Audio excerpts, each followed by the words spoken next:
Gênesis, capítulo 1, a criação dos céus e da terra e de tudo que neles há. No princípio, criou Deus os céus e a terra, porém, estava sem forma e vazia, havia trevas sobre a face do abismo, e o Espírito de Deus pairava por sobre as águas. Disse Deus: haja luz, e houve luz.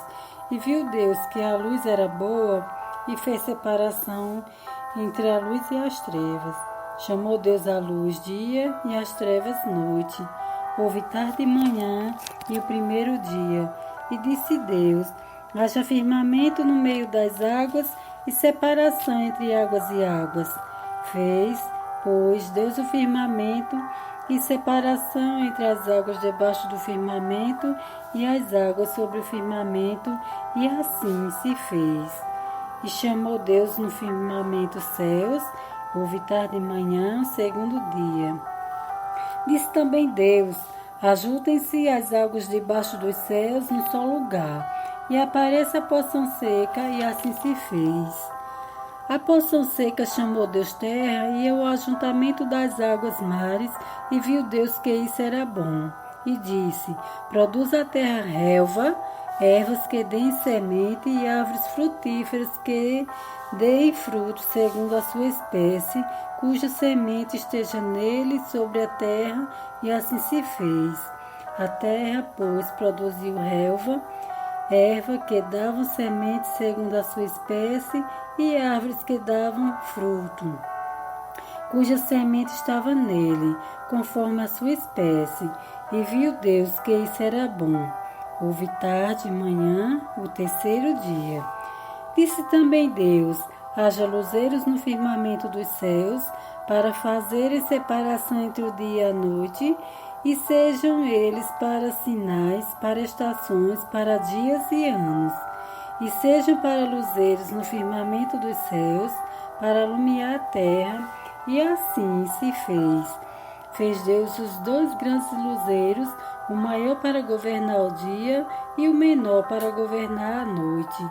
E fez também as estrelas, e os colocou no firmamento dos céus para alumiarem a terra, para governarem o dia e a noite, e fazerem separação entre a luz e as trevas. E viu Deus que isso era bom. Houve tarde e manhã, o quarto dia. Disse também Deus: povoem-se as águas de enxames de seres viventes, e voem as aves sobre a terra, sob o firmamento dos céus. Criou Deus, pois, os grandes animais marinhos e todos os seres viventes que rastejam, os quais povoavam as águas segundo as suas espécies, e todas as aves segundo as suas espécies, e viu Deus que isso era bom. E Deus os abençoou, dizendo: sede fecundos, multiplicai-vos e enchei-vos as águas dos mares, e na terra se multipliquem as aves. Houve tarde e manhã, o quinto dia. Disse também Deus: produz a terra seres viventes, conforme a sua espécie, animais domésticos, répteis e animais selváticos, segundo a sua espécie, assim se fez. E fez Deus os animais selváticos, segundo a sua espécie, e os animais domésticos, conforme a sua espécie, e todos os répteis da terra, conforme as suas espécies. E viu Deus que isso era bom. Também disse Deus: façamos o homem à nossa imagem, conforme a nossa semelhança. Tenha ele domínio sobre os peixes do mar, sobre as aves dos céus, sobre os animais domésticos, sobre toda a terra e sobre todos os répteis que rastejam pela terra. Criou Deus, pois, o homem à sua imagem, a imagem de Deus o criou, homem e mulher os criou. E Deus os abençoou e lhes disse: sede fecundos, multiplicai-vos, enchei a terra e sujeitai-a, dominai sobre os peixes do mar e sobre as aves dos céus e sobre todo animal que rasteja pela terra. E disse Deus ainda: Eis que vos tenho dado todas as ervas que dão semente e se acham na superfície de toda a terra, e todas as árvores em que há fruto que dê semente, isso vos será para mantimento. E a todos os animais da terra, e a todas as aves dos céus, e a todos os répteis da terra, em que há fôlego de vida, toda erva verde lhe será para mantimento. E assim se fez. Viu Deus tudo quanto fizera, e eis que era muito bom. Houve tarde e manhã o sexto dia. Gênesis capítulo 2. Assim, pois foram acabados os céus e a terra e todo o seu exército, e, havendo Deus terminado no dia sétimo a sua obra que fizera, descansou nesse dia de toda a sua obra que tinha feito. E abençoou Deus o dia sétimo e o santificou, porque nele descansou de toda a obra que como Criador fizera. A formação do homem. Esta é a gênese dos céus e da terra quando foram criados, quando o Senhor Deus os criou. Não havia ainda nenhuma planta do campo da terra, pois ainda nenhuma erva do campo havia brotado, porque o Senhor Deus não fizera chover sobre a terra, e também não havia homem para lavrar o solo. Mas uma neblina subia da terra e regava toda a superfície do solo. Então formou o Senhor Deus ao homem do pó da terra e lhe soprou nas narinas o fôlego de vida, e o homem passou a ser alma vivente. E plantou o Senhor Deus um jardim no Éden, na direção do Oriente, e pôs nele o homem que havia formado. Do solo fez o Senhor Deus brotar toda sorte de árvores agradáveis à vista e boas para alimento, e também a árvore da vida no meio do jardim, e a árvore do conhecimento do bem e do mal. E saía um rio do Éden para regar o jardim, e dali se dividia, repartindo-se 4 braços. O primeiro chama-se Pison, é o que rodeia a terra de Havilá, onde há ouro. O ouro dessa terra é bom. Também se encontram lá o bidélio e a pedra de ônix. O segundo rio chama-se Gion, é o que circunda a terra de Cuxi. O nome do terceiro rio é Tigre, é o que corre pelo oriente da Assíria. E o quarto é o Eufrates. Tomou, pois, o Senhor Deus ao homem e o colocou no jardim do Éden para o cultivar e o guardar.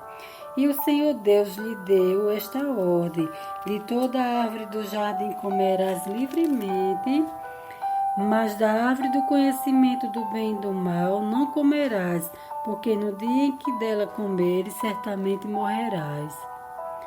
Disse mais o Senhor Deus: não é bom que o homem esteja só, far-lhe-eis uma auxiliadora que ele seja idônea. Havendo, pois, o Senhor Deus formado da terra todos os animais do campo, todas as aves dos céus, trouxe-os ao homem para ver como este lhe chamaria, e o nome que o homem desse a todos os seres viventes, esse seria o nome deles. Deu nome o homem a todos os animais domésticos, às aves dos céus e a todos os animais selváticos. Para o homem, todavia, não se achava uma auxiliadora que lhe fosse idônea. Então o Senhor Deus fez cair pesado sono sobre o homem, e este adormeceu. Tomou uma das suas costelas e fechou o lugar com carne. E a costela que o Senhor Deus tomara ao homem, transformou-a numa mulher e lhe trouxe. E disse o homem: esta, afinal, é osso dos meus ossos e carne da minha carne. Chamar-se-á varoa, porquanto do varão foi tomada. Por isso, deixa o homem pai e mãe e se une à sua mulher, tornando-se os dois uma só carne. Ora, um e outro, o homem e sua mulher estavam nus e não se envergonhavam. Gênesis capítulo 3. A queda do homem. Mas a serpente, mais sagaz que todos os animais selváticos que o Senhor Deus tinha feito, disse à mulher: É assim que te disse, não comereis de toda a árvore do jardim?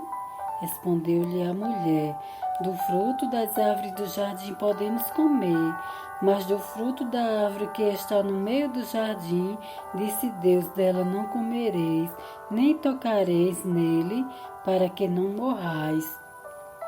Então a serpente disse à mulher: É certo que não morrereis, porque Deus sabe que no dia em que dele comerdes, se vos abrirão os olhos, e como Deus, sereis conhecedores do bem e do mal. Vendo a mulher que a árvore era boa para se comer, agradável aos olhos e árvore desejável para dar entendimento, tomou-lhe do fruto e comeu, e deu também ao marido, e ele comeu. Abriram-se então os olhos de ambos e perceberam que estavam nus. Cozeram folhas de figueira e fizeram cintas para si. Quando ouviram a voz do Senhor Deus que andava no jardim pela viração do dia, esconderam-se da presença do Senhor Deus, o homem e sua mulher, por entre as árvores do jardim. E chamou o Senhor Deus ao homem e lhe perguntou: Onde estás? Ele respondeu: Ouvi a tua voz no jardim, e porque estava nu, tive medo e me escondi. Perguntou-lhe Deus: Quem te fez saber que estavas nu? Comeste da árvore que te ordenei que não comesses? Então disse o homem: A mulher que me deste por esposa, ela me deu da árvore e eu comi. Disse o Senhor Deus à mulher: Que é isso que fizestes? Respondeu a mulher: A serpente me enganou e eu comi. Então o Senhor Deus disse à serpente: Visto que isto fizeste, maldita és entre todos os animais domésticos e o és entre todos os animais selváticos. Rastejarás sobre o teu ventre e comerás pó todos os dias da tua vida. Porém, inimizade entre ti e a mulher, entre a tua descendência e o seu descendente. Este te ferirá a cabeça e tu lhe ferirás o calcanhar. E a mulher disse: Multiplicarei sobremodo o sofrimento da tua gravidez, em meio de dores darás à luz filhos. O teu desejo será para o teu marido, e ele te governará. E Adão disse: Visto que atendesses à voz de tua mulher e comeste da árvore que eu te ordenara não comesses, maldita é a terra por tua causa, e fadigas obterás pelo sustento dela, e fadigas obterás dela o sustento durante os dias da tua vida. Ela produzirá também cardos e abrolhos, e tu comerás a erva do campo, no suor do teu rosto comerás o teu pão, até que tornes a terra, pois dela fostes formados, porque tu és pó, e ao pó tornarás. E deu o homem o nome de Eva, e sua mulher, por ser a mãe de todos os seres humanos. Fez o Senhor Deus vestimenta de pele para Adão e sua mulher, e os vestiu. Então disse o Senhor Deus: Eis que o homem se tornou como de nós, conhecedor do bem e do mal, assim que não estenda a mão e tome também da árvore da vida, e coma e viva eternamente. O Senhor Deus, por isso, lançou fora do jardim do Éden, a fim de lavrar a terra de que fora tomado. E expulsou o homem, colocou querubins ao oriente do jardim do Éden, e o refugiar de uma espada que se revolvia para guardar o caminho da árvore da vida.